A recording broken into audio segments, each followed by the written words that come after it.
পৃথিবীতে একটা মানুষ কখনো কাঁদতে দেখা যায় না, তবে তার মাথার ঘাম পায়ে পড়তে দেখা যায়।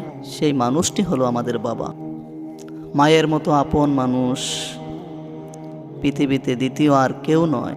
স্বার্থহীন নিঃস্বার্থভাবে একজন মানুষ তোমাকে ভালোবাসতে পারে, সেই মানুষটা হলো আমাদের মা। এই জন্য আল্লাহ বলেছেন ওয়াকদ রব্বুকা, আল্লাহ আদেশ করেন যে আল্লাহ তা'বুদু ইল্লা ইয়াহু ওয়াবিল ওয়ালিদাইনি ইহসানা, আমার ইবাদত ছাড়া অন্য কারো ইবাদত করো না, আর আমার ইবাদতের পরে তোমরা তোমাদের পিতামাতার সঙ্গে সৎ ব্যবহার করো।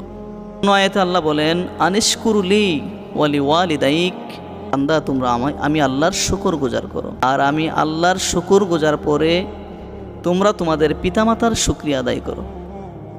এক জায়গায় বললেন আল্লাহর ইবাদত করার পরে পিতামাতার সঙ্গে সৎ ব্যবহার করো, কৌলাং কারিমা, তাদের সাথে সম্মান সূচক কথা বলো।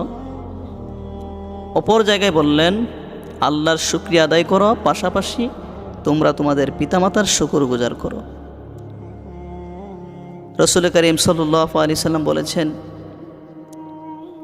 যে পিতামাতা তাদের বরকতটা কেমন, ফজিলতটা কেমন।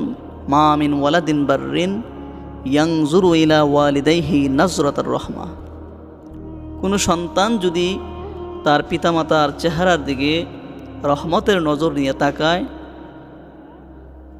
বলেছেন যে কুল্লু নাজরাতিন, যতবার সে তাকাবে,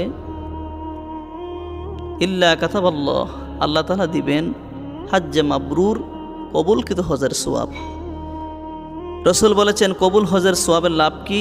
লাইসা লাহুল জাযা ইল্লাল জান্নাত, যার আমল নামায় হাসরের দিন কবুলকৃত হজের সওয়াব পাওয়া যাবে, এর বিনিময়ে আল্লাহ তাআলা বান্দাকে জান্নাত দিয়ে দিবেন।